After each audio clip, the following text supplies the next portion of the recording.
ผมไม่ว่าจะเป็นนกกระยาเขาแต่ก็ให้เจ้าน้องบอกตั้งเขาบอก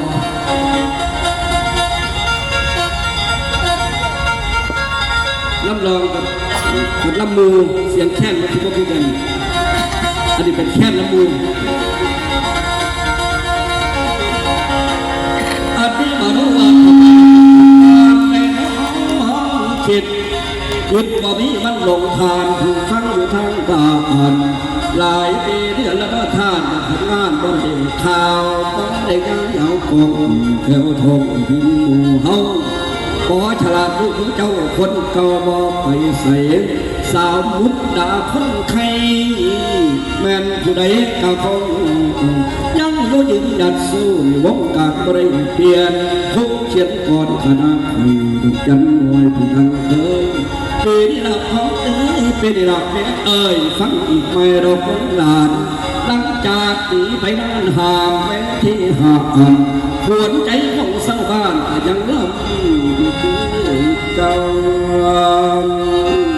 เป็นขวนใจพวกผู้ทอลุงป้าบ่ได้นี้สมมติว่าดาดน้องเป็นลังนกกระย่างขาวที่เขาเป็นองค์หนึ่งที่สั่งสอนเมียแก้วที่เสียสอนนั่งหน้าสุดสดาให้เจ้าคือฟังคำพักพี่เจ้าท่าเบาคือฟังถ้านับตั้งแต่มื้อนี้น้องจงรักษาศีลป้าโตเป็นเจ้าอย่าจิตเดือลาอย่าไปหาจิตกุ้งป้าซิ่วก็เป็นอยู่กินแต่ผาแต่คุณตายและเป็นสินอีกพอดยาสิหลงตาเข้าหลงโลภโลภะนั่นละเป็นต่อบุญให้จึงจำเดินหลอกน้ำมาตายเสียน้ำยิ่งทางอีก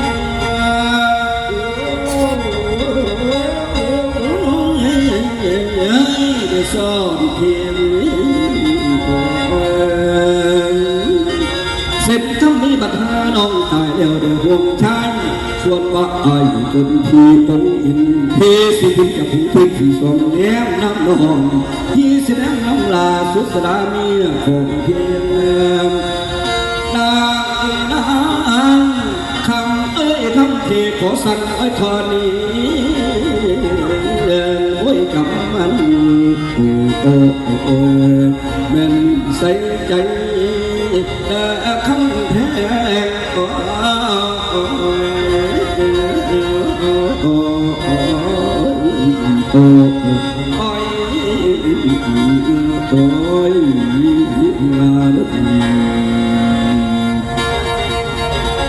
เสียดาย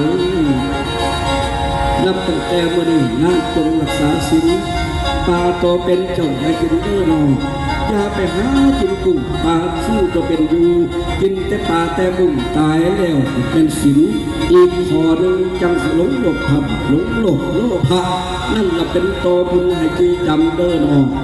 เมื่อตายเสียหน้ากินข้าได้สอนทีศีลทำนี่บัตรหาน้องตายแล้วเดี๋ยวมันพระอินทร์จำไว้เด้อท่านอยากได้เป็นเมียพระอินทร์อีกสองสัตว์เจ้าจังสิได้กลับขึ้นมาเป็นเมียพระอินทร์ต้องรักษาศีลกินเจให้เขาวัดเขาฟ้าทับบาทหยาดน้ำเราบ่ทันจบเรื่องเวลาพันมาอะไรจบลงเทียบพอดีที่หนาจะไป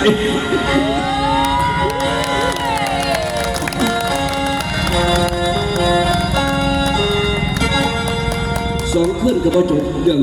คุณจะเข้ามาคำมโนมีเมีย3 คน 4 คน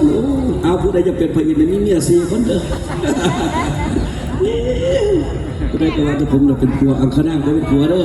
ที่ของแท้ผมมีบุญวาสนาได้นั่งเองเนาะ